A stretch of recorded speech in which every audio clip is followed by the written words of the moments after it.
I'm Gab, he's Jules. Blue skies, lovely crisp blue skies over West London. Jules, not so good over Old Trafford. Nope. We'll be getting to that, but there's so much going on. We have new league leaders in La Liga. We have a draw at the top of the Serie A table between Napoli and Inter. Madness in Milan, Leverkusen dominating again, fights between teammates, and it's all coming together. Lucho's master plan for Paris Saint-Germain.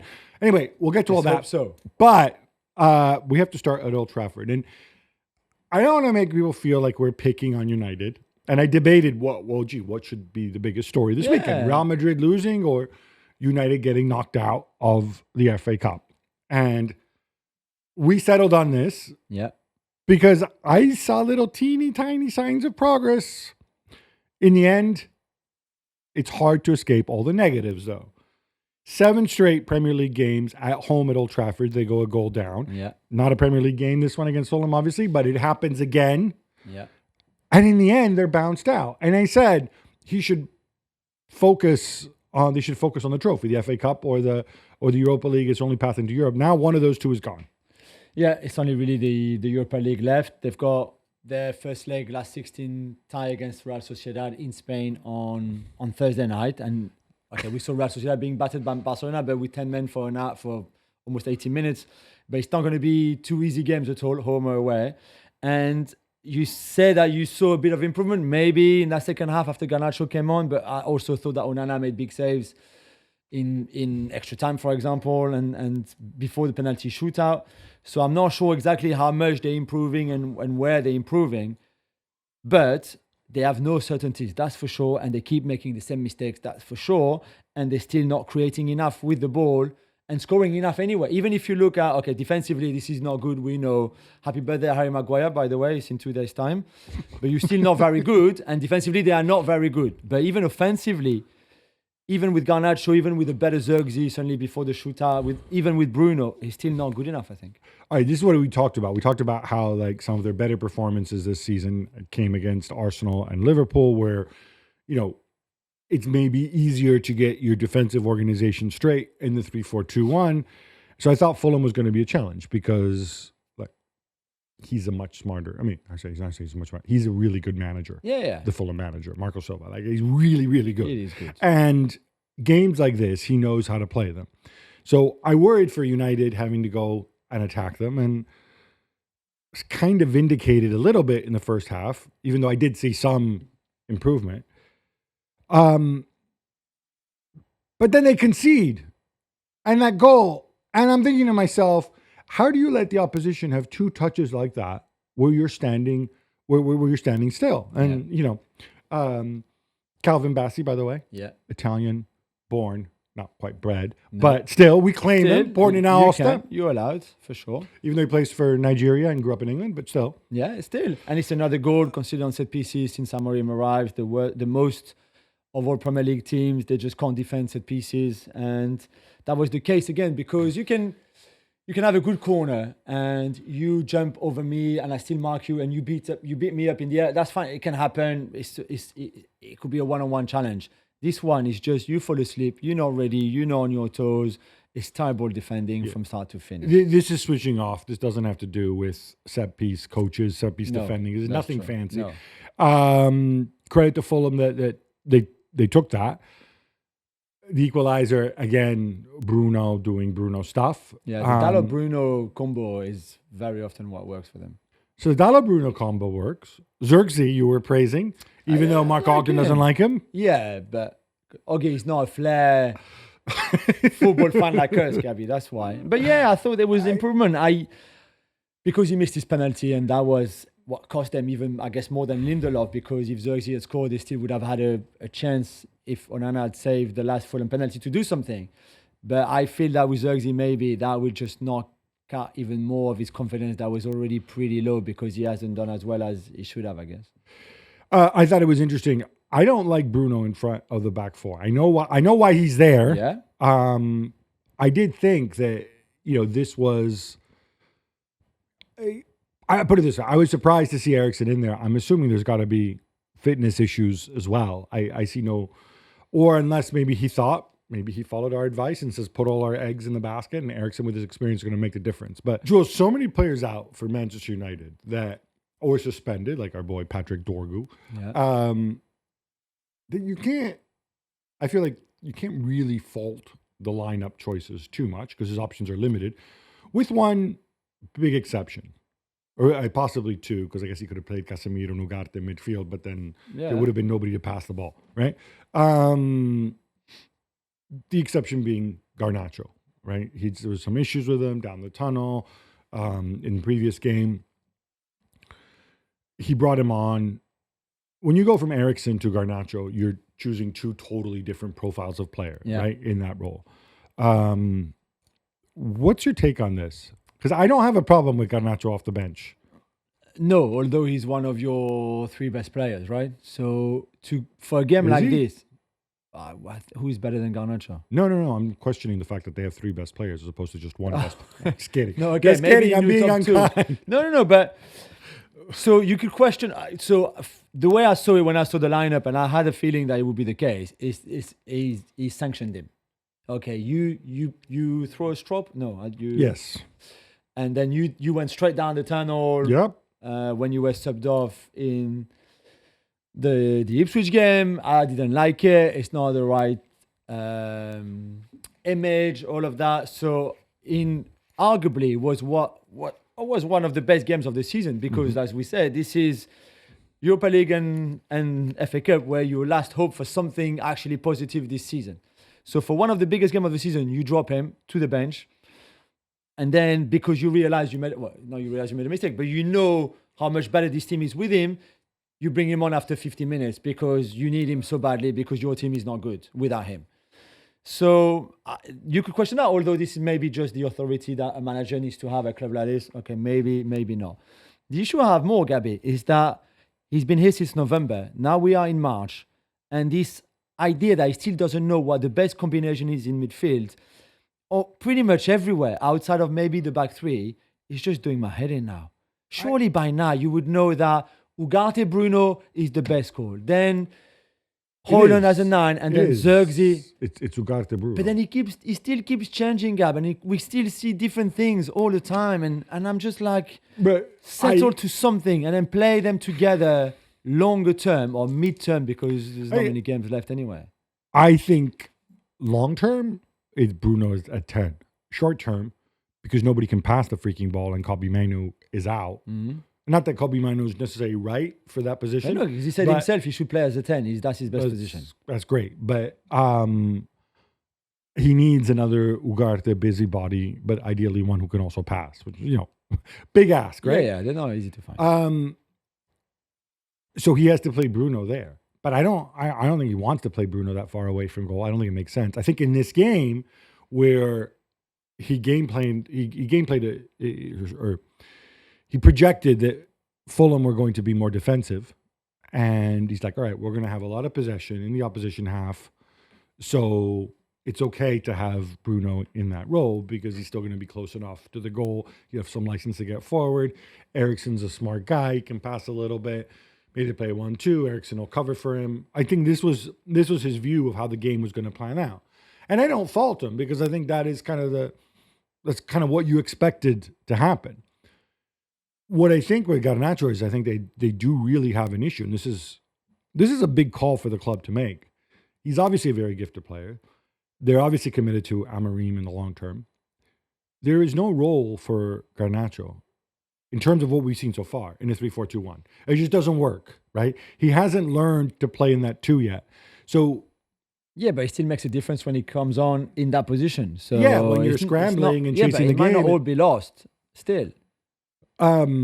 He's got a long-term contract on a very small wage. Yeah. And that makes for an unhappy player. That's why I thought they really had a shot to move him in January, right? Yeah, definitely. So again, priority number one, as we look ahead, I play Garnacho almost every game the rest of the way in the Premier League and see if he can learn the movements of that number 10 role. Or it's not easy. And it's not easy because of the chaos around him. It's not easy because he's got Højlund in front of him with all his limitations. Yeah, and also because he's a winger and has played wingers all his life, and this difficult to transition, I think, from there to an inside 10. Yeah, Which is normal. it is. But I also think we need to. I mean, Trincao did it, right? Like, it takes some application. It takes good coaching. Yeah. And it takes you want to be able to do this. And I refuse to believe that a guy from Argentina does not want to be a number 10. Or that Garnacho didn't play number 10 when he was a kid, right? But you think he spent his entire career running up and down? Presumably he was the best player, Yeah, but when you have pace and skills like him, you play wide naturally. And the way you receive the ball wide is different than the way you receive the ball as an inside 10. No, I understand That's why I think the transition is not easy. I'm not... But there's 2 10s. Like, there's different ways to interpret it. Sure. And I'm more interested in actually in what he does off the ball more than on the ball, right? Because there's a lot of fluidity to that front 3. And if you see United play in person with Garnacho on the pitch, there's massive holes. Like, people just, when he's on the pitch, there is no effective press. Not because he's bad or stupid, but because he hasn't worked out. It's very obvious. Mean, the press, I disagree with you on the press. The press is all about coaching. And if you coach the press well, anyone can press well. But he hasn't been able, do you agree that he hasn't been able to do that yet with Garnacho? No, I think Amorim has been struggling to get a good pressing pattern together, full stop. Whoever is on the page, Garnacho, no Garnacho, Holland, no Holland, they can't press, they don't press well. Yesterday in the second half, when they were still a goal down, there were times where Fulham were just playing with them. And that's Fulham aware, and Fulham are a good team, but it's still only Fulham playing with them because the press was so disjointed, so everywhere. And that's the but we've said it many times on the show before about Amorim and United. You teach a press, you coach a press. We can all run, and at that level, especially physically, they are monsters, all of them. They can run and run and run. They are very strong, all of them.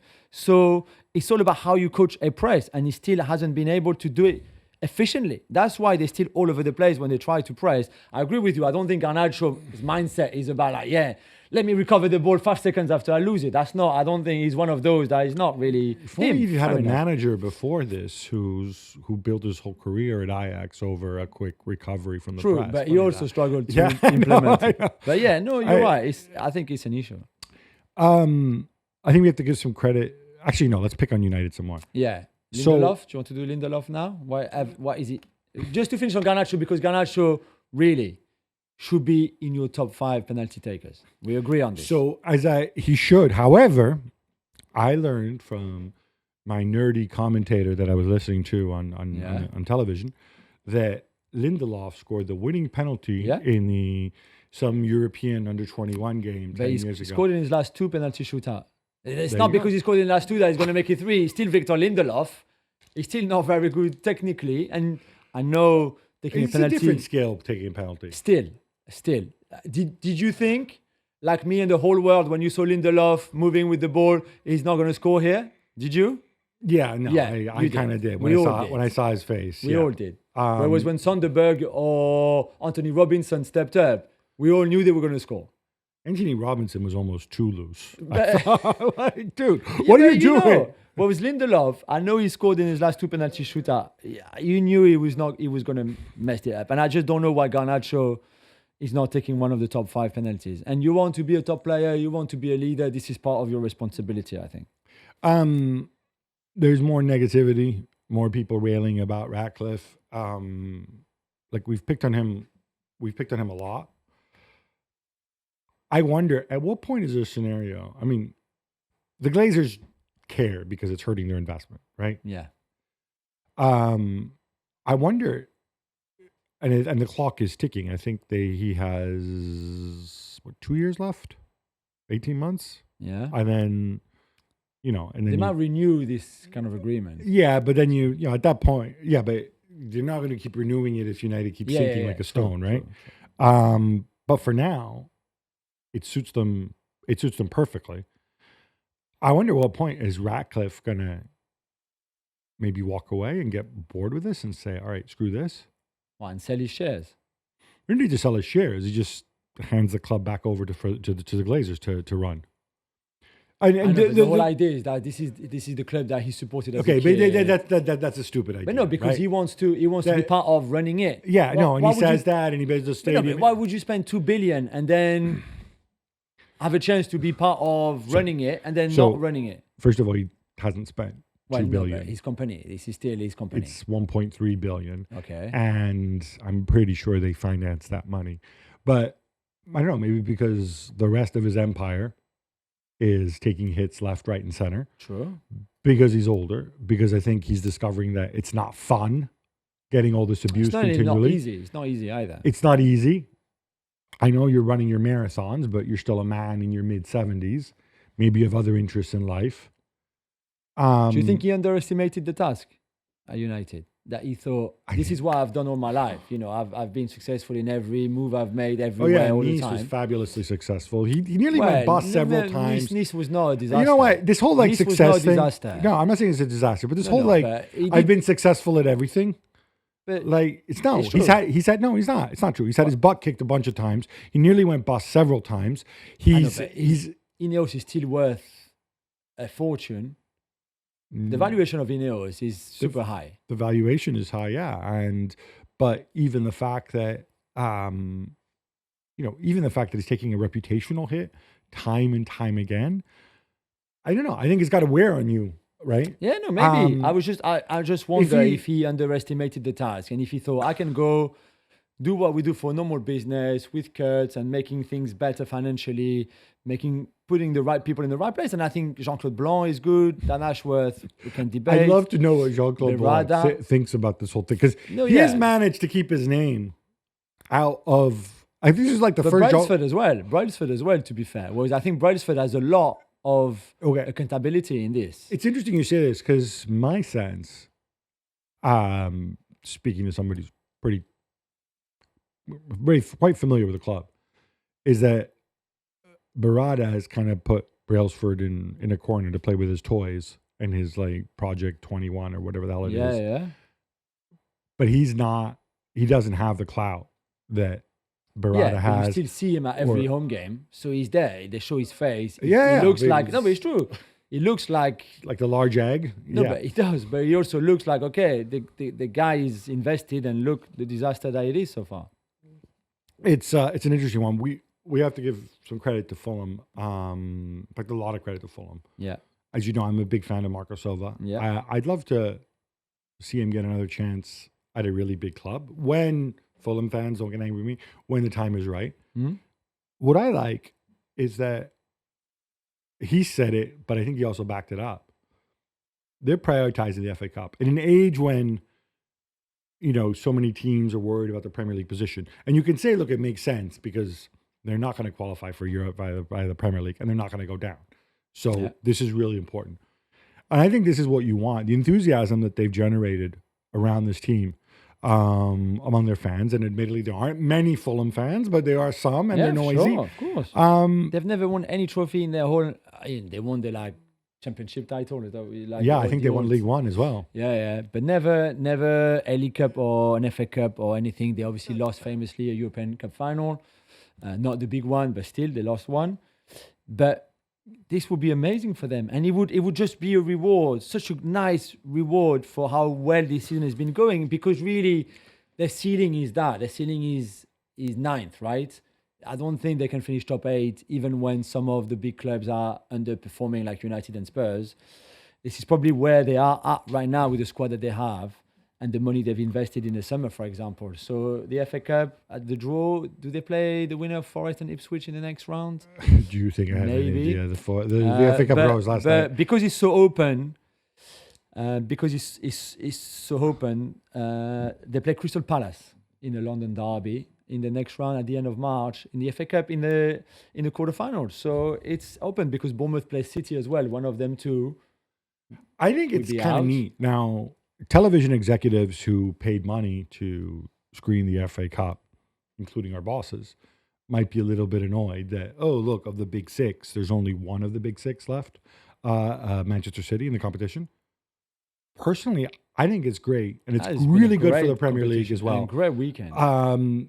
probably more so. And look, I don't want to be doom and gloom, but there's one championship team and 7 Premier League sides, right? Well, there will be 7 after tonight. Some people say, "Oh, but where's the romance of the team from League Two and blah blah blah?" Preston are still there. Are they in League Two? No, they're in League One. No, they're in the Championship. No, I know, but I'm saying they're the only ones, smaller, right? Yeah, but still a that's smaller fine. team. I don't need more than that because I'm not saying this in a negative way. I love it when the small teams upset the big teams, but I also don't want to see small teams come out, and we'll get to it in the City game, and they put 8 guys in the 6-yard box and hold out as long as they can, right? I don't think that helps anything. And the worst thing is, they often put those games on live TV in primetime hours, and you're hoping for the upset, but then the big team scores first, and then all of a sudden the game becomes a complete dud, right? So I think this is a nice balance. I think it's wide open. And you know what? I might actually be getting a little bit excited to watch the rest of this FA Cup. Jules, one more thing.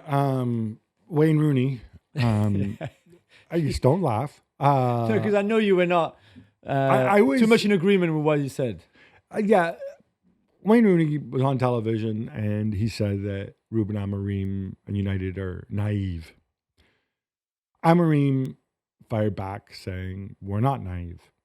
I just want to ask you simply, should Amorim be wasting his time turning this into a thing? Amorim versus Rooney? Well, he was asked the question, right? He was asked when Rooney said this, what do you think, kind of thing. So he has to answer. The naivety comes because I didn't really see. Not that I don't care. They're naive because they lost. Because what you think they should stay solid first instead of trying something. No, I don't think there's that much sophistication to it. I think you take these ex-players, you put a microphone, not all of them, but some of them, and oh look, big team concedes goal with bad defending. Oh, that must be because they're naive. It's not. Right. It's not naive. It's not what the word means. It's just, I think, in their minds, because they all left school when they were 15, not all of them, but many of them, this one certainly did, they think naive means rubbish, right? I don't, it's just not the word. You can criticize Amorim for a million things. Yeah. He hasn't been able to teach us football. The results have been terrible. But one thing Amorim is not in a million years, naive. Yeah. It just doesn't apply. No, but I think what he meant was it's like saying Jose Mourinho is very tall and can dunk. No, it's just not true. No, surely he meant before trying to play your style of football, and we go back to this style and substance debate, which is very interesting, make sure you win games, even if you win ugly, instead of trying to do your thing, which clearly the results are not following. Surely he meant that, no? I don't want you're deciphering Rooney better than I can. But even that argument, to me, really doesn't make sense. First of all, there's other coaches who did exactly that, and it didn't work out for them. I'm thinking of Pep Guardiola didn't win anything in his first season at City, right? Which supports the Amorim way of doing things, exactly. Or Jurgen Klopp at Liverpool, first season, or a counter argument. Maurizio Sarri, in his first season at Chelsea, he decided, oh, look, let's all defend and not play sorry ball and, just give the ball to Eden Hazard and wait for him to do something. Yeah. And they win the Europa League and it's like, you're gone. See ya, off to Juve you go, right? In the black and white stripes. So I don't know that that's the right approach either. Obviously, you have to get buy-in, but the players aren't stupid. You don't get buy-in by getting results while playing crappy football. I think he had this situation where he took over the season. All they were looking for was progress rather than trophies this year. And he's doing the right thing in terms of, I'm going to try to implement my system. Yeah. Now, it may not work. He may be the wrong choice, whatever. He may not be able to. But, yeah, I don't know. It just, this kind of stuff just bugs me. All right, enough United and not just in the FA Cup. How about some quick hits instead? Let's go, Gab. Real Madrid slip up to third in La Liga, Jules. They're beaten by Betis 2-1, despite going a goal up. Yeah. And your boy, Kylian Mbappe, ends up taking as many shots on goal as I did in that game. Exactly. Zero. It started well, though, because they scored a lovely first goal with Mbappe at the heart of it all and really making it happen. Nice pass, yeah. Great pass for Mendy and then for Brahim. And then you think, okay, after 10 minutes, they're up. This was a great goal. They're just going to continue. And actually, they just stopped playing. Johnny Cardozo, credit to him, because you might not be too familiar with his game, but just ran the game. He bossed that midfield, destroyed the Real Madrid midfield pretty much on his own. Betis were certainly very good. Isco ran the show as well. It started raining, like pouring. When it rains in the south of Spain, it pours. And then Real Madrid had no answers. I was very surprised. They had no answers. Nothing from Carlo Ancelotti off the bench, nothing tactically, nothing from the superstars. And yeah, they were still kind of dangerous a bit, Vinny, with the ball because he's Vinny. But overall, just not enough. And Betis deserved their win, absolutely. Yeah, Ancelotti said if we play like this, we have no chance against Atleti. And I think he's right. 8 changes from midweek. And it's not like this was an understrength team because obviously the midweek team was all mixed up and some of those were in it's a force, very strong team, like Bellingham and whatnot. But yeah, this was a really, really rough watch. Modric looked his age, I thought. And yeah, shout out to Isco. Yeah, he's phenomenal. Anywhere. And no, not just him, and Cucho as well. Yeah, and the other guy, the winger who won the penalty, Rodri. It's Manuel Pellegrini showtime. Betis coming back. Top of the table clash in Serie A as well on Saturday and finishes 1-1 between Napoli and Inter. Gabi, I guess Inzaghi will be okay with this since they stay top of the table. He'll be okay with the result. He should definitely not be okay with the performance. No shots on goal in the second half, and they take the goal with a phenomenal Fede Di Marco free kick. But you have to keep playing. I think what he's discovering is his team might not be as deep as some people think it is. You got Çalhanoğlu out there playing injured, lasting 50-odd minutes. Yeah. Thuram, who I thought was terrible, it's also clearly injured. Yeah, very obviously injured. Yeah, but then when you take off Thuram, fine. Don't send Correa. Didn't I tell you last time, Simone? I don't need to see this guy ever again. You know, it's not like if you send on the other Correa, the one who plays for Atletico Madrid, maybe. Certainly not this Correa. Complete gives you nothing. Better off with Taremi or Arnautovic. Losing Di Marco, a big blow. They had to play Pavard rejigger thing. Poor Denzel Dumfries to come out the left-hand side. But they almost won still. Even with all of that, they were 5 minutes away from winning. But that second half performance from Napoli, and you can look at this, 5 games without winning for Napoli. No. But this felt like a win. Should feel like a win. Philip Billing popping up late, but they had plenty of chances before that.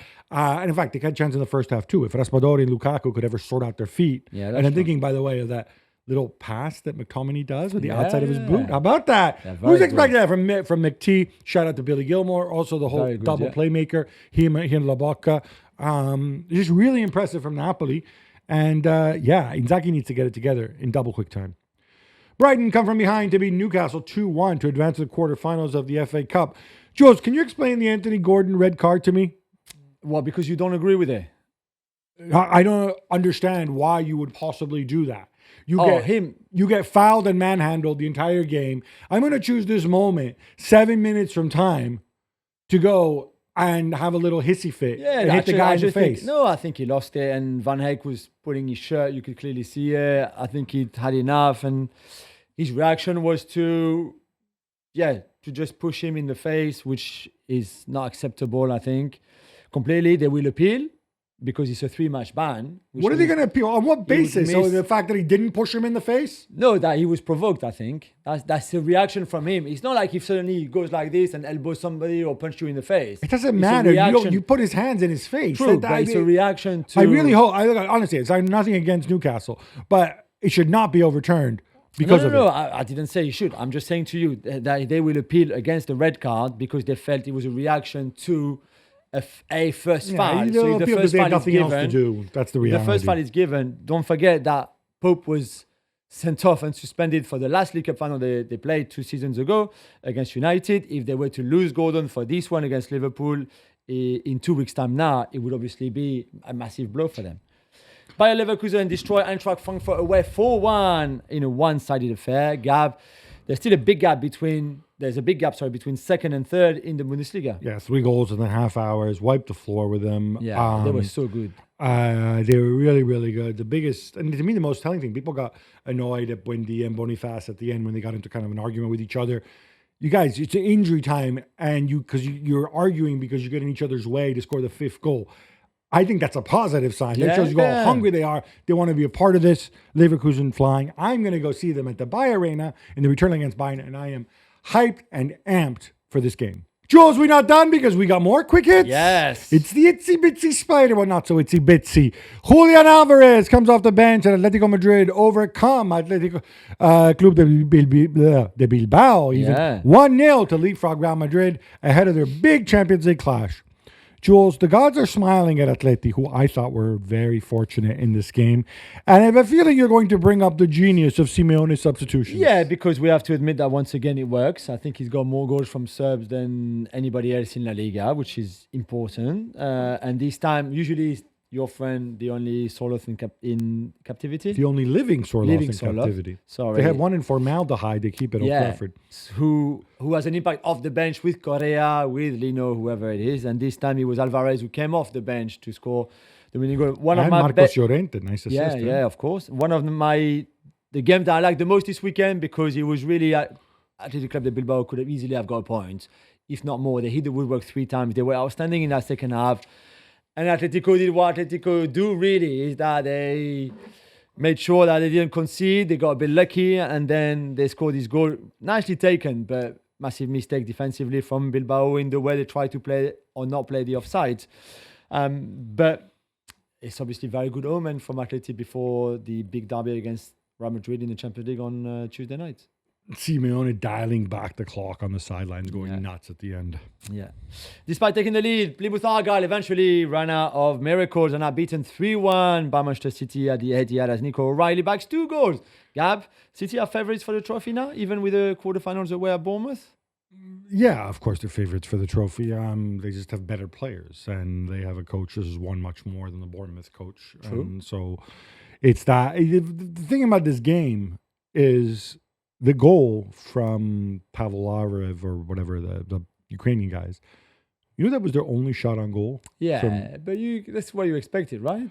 Yeah, from the start. And I think Pep played this right. He filled the team with number 10s, right? You had Bernardo Silva and De Bruyne. This guy, Nico O'Reilly, I discovered, is also number 10, but he was playing left back or whatever. And Gundogan. So he called it, right? They're going to camp out in their box and make a green and white wall, try to hit on the counter, just have a bunch of passes, and the goal will come eventually. Even though, it was nervy for those it was a bit 6 of a shock. minutes. Yeah. Jules, what is it with former Barcelona midfielders and complaining about the ball in English Cup competitions? First, Arteta in the League Cup, now Guardiola in the FA Cup, and I assume this is a different ball that they're complaining about? They don't use the same ball in the FA Cup and the League Cup? No, they don't. They don't use the same ball, but they use obviously different balls than in the Premier League, both of them, which is the part of the problem here. I don't know if we said that before. Is it because you don't have enough time, to practice with that ball and get used to it, especially maybe if you're a goalkeeper or defender for a trajectory and things like that. Before people say like a ball is a ball, this is not true. Every ball is different because the maker is different and the weight is different, and the only thing that is not different is the size, but you can have very different footballs with the same size. So I can understand. I think there's regulations on the weight too. I think maybe, it has to come within certain parameters. Like it's not like you can go out there with a bowling ball. No, but you know what I mean. Like, that's not what I mean. Should that be mentioned by managers like that as an excuse or a reason for something? I don't think so, but they clearly feel strongly about it. Yeah, and the FA spokesman said, well, no, because, this is an official ball, blah, blah, blah, IFAB approved. Then he said, 350 goals have been scored with it. Okay. I have such a problem with people saying stupid things and then the media repeating them. So I'm repeating in this case, admittedly, because it's stupid. Yeah. Like, is that a lot? Is that a little? I don't freaking know. It's 350 goals. If you want to say and also, if it had been 10,000 goals with it, would it be even better? When you play with a freaking tennis ball, right? Who knows how many goals you'd score then, right? It would be impossible to keep out. Wow, why don't we do that? That'd be even better. It's just a stupid argument. The only thing that gets me is nobody else complained about it until Pep did. But they won, whatever. Things get really ugly at San Siro as Milan go down to 10 men and are beaten 2-1 by Lazio late in injury time after a penalty. Gab, are you going to blame everything on Sergio Conceição? Oh, no. I'm going to be like the Milan Ultras who've got blame or to go around. They only came in the stadium after 15 minutes. Yeah, massive protest. They came they came in late, which, by the way, is a very effective form of protest. Fans who like protesting against Ratcliffe or Levi, whatever, just please consider it. The fans really angry at the owner, especially, and Conceição, and Theo Hernandez. But, there's songs throughout, like Jerry Cardinale, Sell the Club. Conceição, he played a Fonseca formation. I don't know what that tells you. Finally moved Reinders in the hole. Yeah. Didn't work. Vented his anger at your boy Yunus Musa by taking him off in the first half. 35 minutes, which was humiliating. To bring on the ghost of Joao Felix. Yeah. It was bad. Lazio could have scored more. Do not be fooled by the late equalizer. Nice goal from Chukwueze. Leão, for all the criticism he's received, is still the guy who produced, who set up the goal. Pulisic is playing even though he's clearly not fit, by the way. I don't know what this, I don't know what this stuff means. Conceição has to learn from this.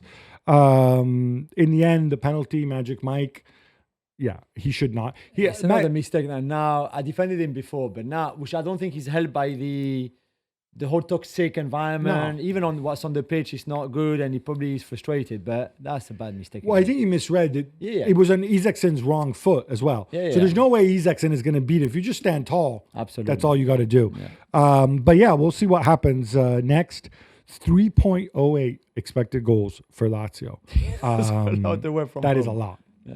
Sticking with that game, it may seem a minor point, but in addition to railing against everyone, Milan were hammered for those jerseys. I know you're the jersey guy. Yeah. Describe them. They look like sort of knockoff Portugal jerseys. Yeah, so I'm all for third kit, fourth kit, whatever you want. We know that football shirt now, as much as for lifestyle than for playing football in them. So you wear them in the street, you wear them wherever you want outside of on the football pitch. This is fine with me. I'm all for it. I think it's great. But this was horrendous. And Milan have had a really good partnership with a massive, super trendy brand. I don't know if we can name them or not, but I'm sure you can. Go ahead. Yeah, with Off-White. They've done great things together. This, not so much. This was not the right moment to do it. Yeah, as well, because there's timings, right? But again, when you're going to launch a shirt and you don't know what the situation is going to be, and you can't really put it off. Put it out, put it off, and not do it when it was supposed to be done. Do you see what I mean? Well, you speak to them and you say, hey, Off-White, let's take a break on this. It's not that easy, though. It's not that easy. I don't even know if they tried. They've been planning for months to release the shirt on this day. That's fine. And you even pay a small penalty because the look here is really bad, especially in the context. Especially the fact that they look like Portugal shirts when you have a Portuguese manager, you have a Portuguese waste of space named Joao Felix, you've got a Portuguese agent named Uncle George, who a lot of people are blaming for all these crappy signings that you didn't need, and for Conceição's presence. This is not the right time, I think, but whatever. That's true.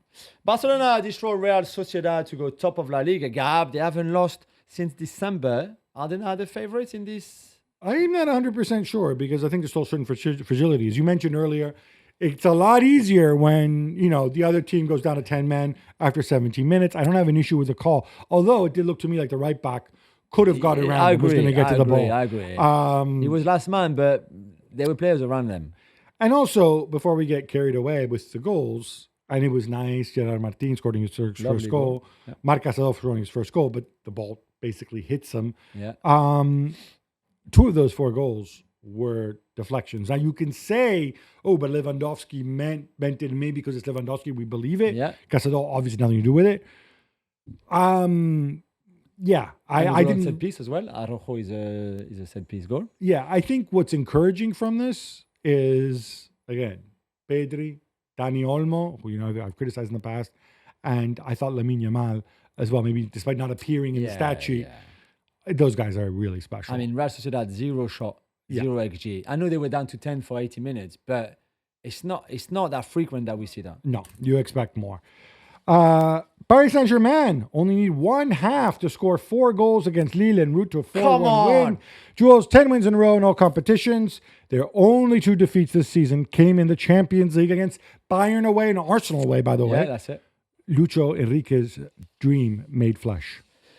Yeah, I mean, this team is just incredible right now. Are they good enough to beat Liverpool over 2 legs? I don't know, and we will see. And there will be 2 great games because PSG will play, and this is what they do. They play all together. They attack together. They defend together. Their pressing and counter-pressing is super impressive.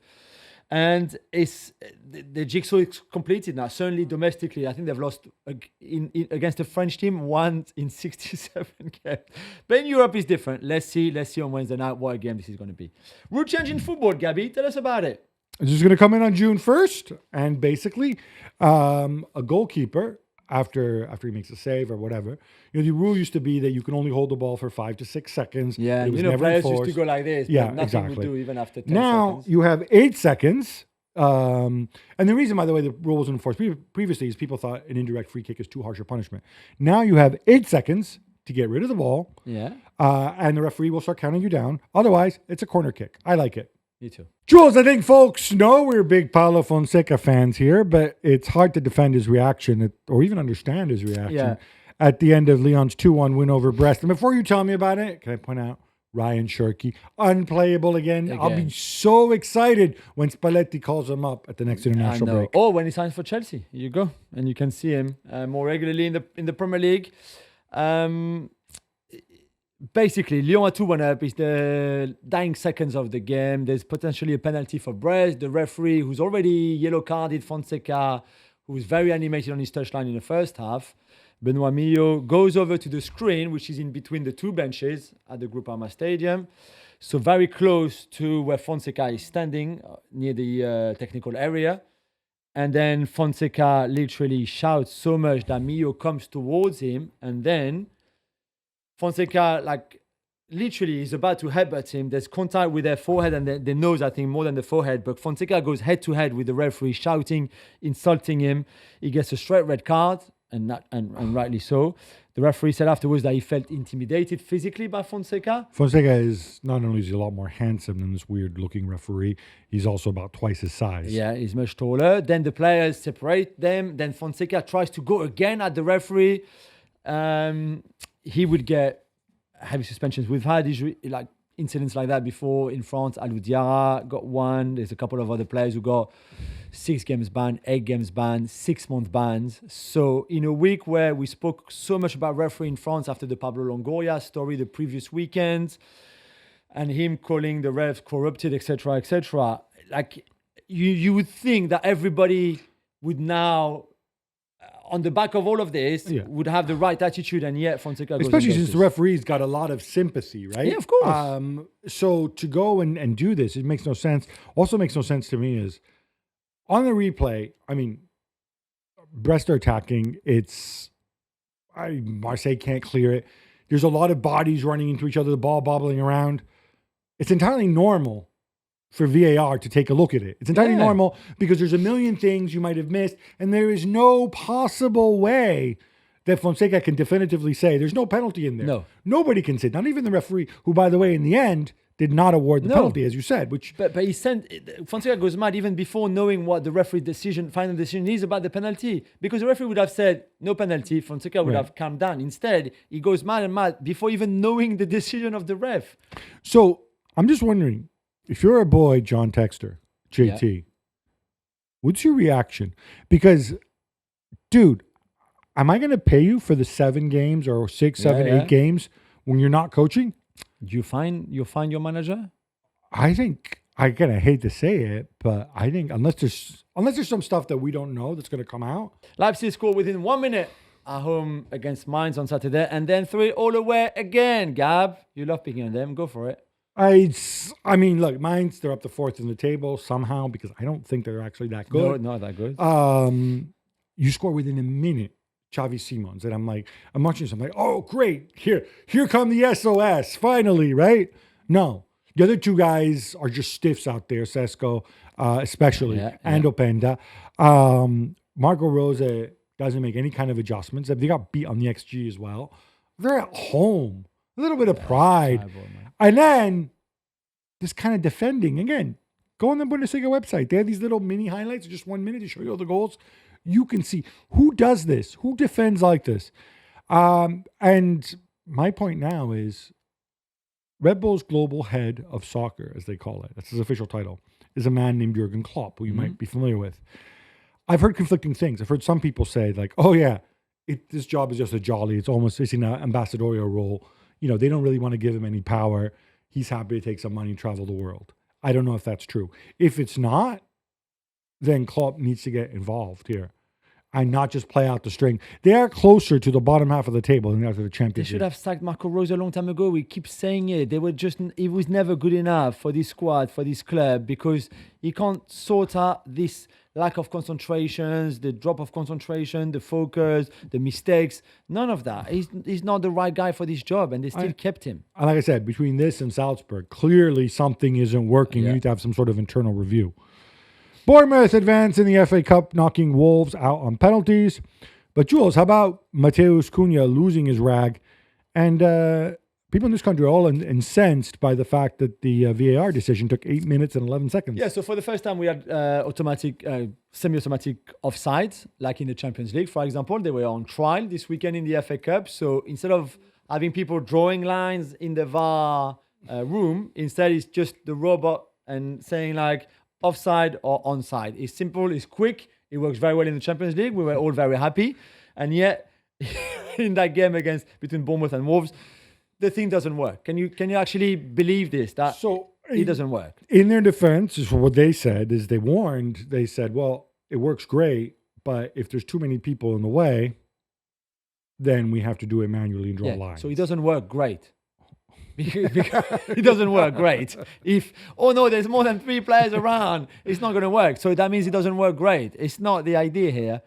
And they had to check, I think that they had to check some other things too. Interfering with but play. It felt even longer than 8 minutes watching on television. And then there was another one, maybe in the United game, I can't remember which game, where it only lasted 3 minutes. But it was Newcastle, that's right, sorry. Yeah, not the best. Fabian Schär's goal. Of trial, yeah, exactly. Not the best of trials for semi-automatic offside that is working, but clearly not working either.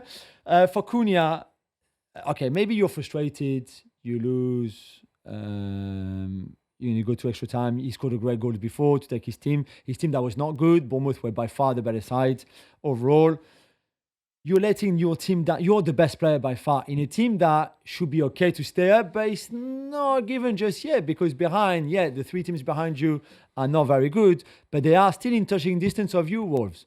And you go and do this? You get sent off like this for no reason? Really? There's no need for him to get sent. There's no reason, no need, nothing. It's not the first time he gets sent off, by the way. Remember the whole Ipswich, I grabbed your glasses because I don't like them incident? I just don't understand. Like, he's a great player, great season, but this is not good enough. I think, but it's interesting though. I mean, I'm going to be mean here, but when your boy Anthony Gordon, they're appealing it because he was provoked. Yeah. Cunha might say Milos Kerkez provoked me. Yeah, true. No, I see. The best thing in this game is obviously don't go Ouattara's penalty. If you haven't seen it, go and check it. Because it's just one of those super nice, super cheeky, super innovative penalty too. So well done to him. Borussia Dortmund have won 2 straight Bundesliga games. Hey! Gab, how excited are you for Niko Kovac? Do you know how long it's been since they won 2 consecutive Bundesliga games? I don't know, is it 3 months? More than that, Jules. 6 months? More than that. 9 months? 11 months. Oh, what? March 2024 is the last time it happened. And by the way, this is a team that qualified for the Champions League last year. It's not like they're terrible. Yeah. When we talk about stability and whatever else, this is what we're talking about. He's trying different solutions. We had a Karim Adeyemi appearance and a really impressive goal. Although I wondered, who are those wusses who are like trying to foul him and they just kind of bounce off him?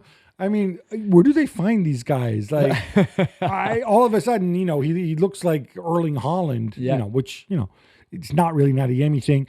Guirassy scoring again. Yeah, really good. He's trying different things. Jurgen had 10, and he was not impressed. No. Carney came on again. Yeah. Yeah. Was good. So there's a lot of work to be done, but I make the same point. And you can say, but we're only in 10th place. How are we getting in the Champions League? No. Champions League, 6 points away. I expect it. You've got the second or third highest wage bill. You took over. It's not that far away. I expect to see improvement. None of this, 2.5-year plan. Yeah. We brought you in for a reason.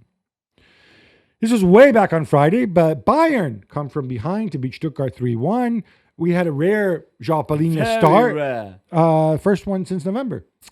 Yeah, and they were battered for the first half hour by a really good Stuttgart team whose problem is, and has been all season, not just in this game, that the consistency, and they can't really play for 90 minutes the way their coach Sebastian Hoeneß would want to with the intensity and the pressing, and they make mistakes, as we saw on the second goal where the whole game's turned really. That Angelo Stiller, who's a very good player, mistake, and Goretzka scoring.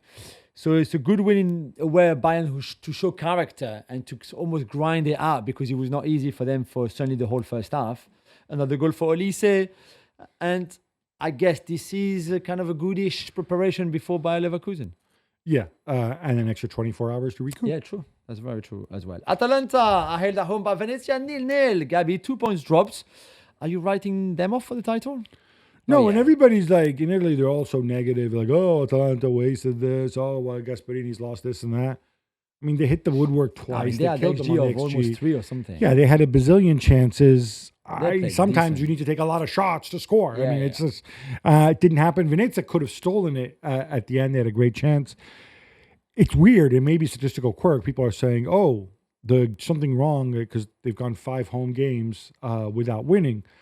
That's true. They also won 8 in a row before that at home. So these numbers are silly. All they need to know is that they're 3 points out of first place. That's all that, or whatever. They're very close. Yeah. Sorry. They're 2 points out of 3 points out of first place. Yeah. So they're still definitely in it. Crystal Palace beat Millwall to advance in the FA Cup. But Jules, how about the kung fu on Jean-Philippe Mateta? Yeah, I mean, if you believe the whole world is one of the worst challenges we've ever seen, if you believe Alex Neil, who is the Millwall manager, he's seen worse than that. I mean, I don't know where he's seen worse than that, because Liam Roberts, the goalkeeper, who I don't think just misjudged the long ball over the top. He goes and clear with his foot, except that, as well as the ball, he almost cuts off Jean-Philippe Mateta's head and ear. He went to hospital, needed 25 stitches to repair his ear, Mateta. Liam Roberts was obviously sent off, and Millwall played for pretty much the whole game with 10 men, so Palace won and everything. And Mateta is okay. I was told he was okay. I hope he can come back as soon as possible, but that was scary, because that could have been far, far more serious than just stitches on his ear. You want to give the benefit of the doubt that he doesn't see Mateta, but then Mateta is such a large man, it's hard not to see him. Yeah, I think I think he thinks he can clear the ball without obviously making contact, but that was almost impossible to do anyway. And it's not even like it would have been realistic for Mateta to get out of the way. I mean, it's too close anyway. It's too but close. I'm a bit disappointed by Alex Neil, and I know he's your player. This is your club. You can try to defend it, but don't go up with like, "Oh, I've seen worse." You almost said like, "This was not that bad." Come on, you know where he's seen worse? Probably as a kid, since he's old like us. He probably had a VHS videos like football's whore tackles and like other gory things. You know, that's probably what he's referring to. More FA Cup, because you love it, Gab, and we know it. Favorite weekend of the season. Preston beat Burnley 3-0 to advance in a massive derby. The only non-Premier League team still left in the competition, and they will play Aston Villa at home in the quarter-final. But the presence of Milutin Osmajic makes them villains to some people. Yeah, so Osmajic is the guy who he bit Owen Beck from Blackburn Rovers, got himself an 8-match ban earlier in the season. Yeah. And he's also a guy who's been accused by Hannibal Mejbri of racially abusing him. And of course, when they lined up at the beginning, everybody, all the Burnley players refused to shake his hand. Which made him laugh. He thought it was funny. But I mean... He went for the first two and then understood that nobody else... Yeah, look... And then he trolled the Burnley fans afterwards. Right, he scores, and then... I mean, look, he is a cartoon villain in this situation. Yeah. And this is how he lives it. And he probably draws strength and adrenaline from it. And yeah, it shouldn't take away, though, from Preston, what Preston have achieved. Marseille beat Nantes 2-0 with second half goals to stay second in Ligue 1. Jules, despite Pablo Longoria not being there, they somehow find a way to win. They did. It was not pretty, though, to be fair. They had 0 shot on target in the first half, for example. But then, Guiri and Mason Greenwood find a way. They won 2. All they had to do really is win, because people behind them had won too. Nice especially. So they did what they had to do. Not great. But then they can get ready very soon for the Classic in Paris as well. We told you it would happen, and it did. The Norwegian FA have voted to keep VAR, despite the fact that a majority of professional clubs were in favor of scrapping it. Gab, are you okay with this? I'm okay with it because I like VAR and I think they should keep it. I think we need to be really, really clear, though, on this one, which is VAR is used by the top flight professional clubs. If they don't want it, they should be free not to use it, right? If they vote democratically not to do it. Now, the Norwegian FA have other ideas, and obviously when they vote, you get the guys from the amateur clubs and women's football and all these other people vote. What I have an issue with is the president of the Norwegian FA. They love to lecture the rest of the world and FIFA about, executive power at the top, overlooking and not being democratic and stuff like that. This, to me, this is exactly what this feels like. Yeah. She may be right on many things. On this one, I think she needs to give a better explanation than what she has given, because it feels like you are circumventing a vote by the clubs. This was way back on Friday, but Aston Villa beat Cardiff City 2-0 as Marco Asensio bags 2 goals. Jules, I imagine you'll tell me City are favorites to win the FA Cup.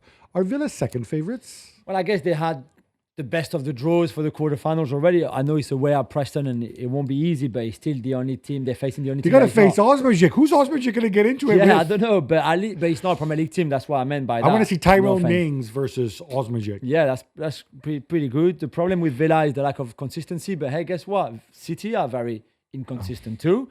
Then you've got Brighton that have been very inconsistent this season too, who are very good but could be inconsistent. Bournemouth are playing City, so one of the two will be out. So yeah, I think Villa, of course, have to believe that it's a very open FA Cup last 8 and that they have a chance to going back to Wembley and win. The last time they were there was that 4-0 defeat to Alexis Sanchez and Arsenal, maybe. So I think they have to believe. You haven't mentioned Crystal Palace, and yet previously off air you told me Crystal Palace were your I want dark Mateta horses to go and win it, yeah, of course. But I still think they might be a little bit below the other 3 that we mentioned. But I think it's super open, and that's great. Also on Marco Asensio, can we tell people, you know who he was named after, right? Marco van Basten? Yes. Yeah, Okay. I mean, it's pretty We special. just remind people Yeah. We told you it would happen, and it did. Part 2, Gabi, the Belgian Pro League, will return to a traditional round-robin format and scrap their weird playoff that they've had for a few years. Do you like this? I like the fact that it was a league that was doing things differently. I don't like the way this has come about. The TV broadcasters probably won't like it either, because it's going to involve increasing the number of teams in top flight to 18, but then the overall number of games goes down because there's no playoffs. I don't know. It seems like, and also the 4 clubs will be able to have teams in the second division, or B teams in the second division. B teams. It seems like one of those. This is like kind of smoky backroom deal written all over it. I thought the playoffs were exciting, and I thought it was another model. And I think we're all moving towards the same model, which, let's face it, can make things really boring late in the season. True. And it's not clear too. I think a lot of fans actually preferred the playoff model as well. No texter time. No, that's a shame. We got to make do with Bowley time. Bowley time. Jules, first of all, who do you like best out of those two? Who would you rather? Who would you rather have a night out with? John Textor is more fun than Tubbo. Tubbo would probably just sit there and talk about himself and his days as a college wrestler and stuff like that, right? Okay. Not for me. Anyway, the Chelsea minority owner suggests that the Premier League is a global product, so there should be a single global streaming service.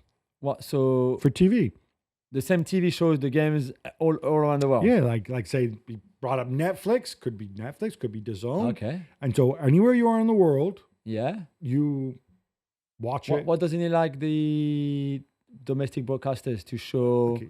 Because people in France watch the Premier League differently than people maybe in somewhere in Asia or somewhere in the US, right? You've got maybe different interests, different way of showing football. You do different features before games. You do a lot of things like that. No, it has to be one size fits all. Look, okay. I think what's especially silly about this, apart from the fact that it's illegal here in the UK anyway, which is his home market, and you should know this by law. You can't have one broadcaster with exclusive rights to the Premier League, at least for now. But the other thing is, what is the most successful sports league in the world by far? And it's right on Bowley's doorstep. The NFL? Yes. Right. And do the NFL have a single streaming service? Not or even in their own country. Don't they Not have even like in the- 4 different Yes, broadcasters in the US? You have 4 different broadcasters sharing the Super Bowl. You've got, I think, 3 or 4 that sharing the actual, league games. So I don't know where this comes from. All of a sudden, he's like, the god of media rights. Yeah. But he also had something to say about strikers. Oh, good. What did you have to say about strikers? He says, strikers are hard to find. You don't go into the grocery store and say, I'm going to go get a striker. Being a striker is an amazing skill set, and you also have to have a fantastic mentality. All right. It's hard to come by. Is it? So does he, for a goalkeeper, for example, does he go to the grocery store? Or it's just strikers that you can't find there? It's just strikers. Oh, have just the strikers amazing you skill can't set. find there. Midfielders don't have the amazing skill set. So you can They're find them at the grocery commodities. store. Okay, yeah. Yeah, and that's why I used to go sign Mark Guillou, whatever. Yeah. Former Arsenal big boss David Dean says that there is so much bad blood within the Premier League and legal fees are so high that there should be an amnesty for Manchester City. I think I know the answer, but do you agree with this? No, there shouldn't be an amnesty. There really shouldn't be an amnesty. Well, first of all, amnesty, and whichever way they do it, an amnesty implies, an amnesty has to imply an admission of guilt. Manchester City are not going to admit guilt. They're going to say, as is their right, rightly so, you think we've broken rules, you come and prove it, right? So you can't have an amnesty in this situation. Now, from a business sense, does it make sense? Maybe. Would it be satisfying that all these freaking stupid leech lawyers would stop making all the money that they make? Yes, I agree with you there, David. But we have laws. If people know that you're going to get an amnesty, or you can get an amnesty, then the laws become irrelevant. And then people don't believe in them. Yeah, follow them. So I think you have to have a sense of right and wrong. And by the way, having an amnesty, if you have an amnesty, people who think Manchester City are guilty and have lied and broken the laws, they're going to continue thinking that. And I don't think that's what City want. And people of other clubs who say, well, wait a minute, City cheated, they're going to be furious. So, yeah, maybe the Premier League can then move on. Premier League needs better regulations. I agree with him there. And they need to have unity, the kind of unity that they had when he was there in the room with Scudamore and whatever, where all this fighting was kept behind closed doors. And I think City just putting lawyers on retainers to sue everybody constantly, I think is a pretty crappy way to behave. But they're entitled to it, that the laws allow them to do that. So, no, I mean, do you want to see an amnesty? No, definitely not. Yeah, no, sorry, David. You've contributed a lot to football, but not on this one, we have to agree to disagree. Former Barcelona legend and Kings League Supremo, Gerard Piqué, thinks it's unfair that fans pay a lot of money to go to games and not see goals. And he has a solution. Yeah, Gabby, he came up with something quite interesting. I was going to say ridiculous, but I'll keep that for later. Because he said there should not be nil-nil draws in football. If there's a nil-nil draw between two teams, then they don't get any points. So not the point that they would get for 1-1 draw or 2-2 draws. They get nothing. So I think we need to remind Gerard Piqué, who maybe had forgotten that he played football in the past, in his life, that some nil-nils are sometimes far more interesting than a 1-0 win or even a 2-1 win. Or but even always a 1-1 less draw. interesting than the Kings League. But always, where you don't have draws in the Kings League. I don't know how the Kings League works. I don't know. I like the president. I just thought, once again, Gerard Piqué should have not opened his mouth and not getting involved too much with current football. Yeah, this idea has been around since like the 1970s, and maybe I'm too Italian, too cynical.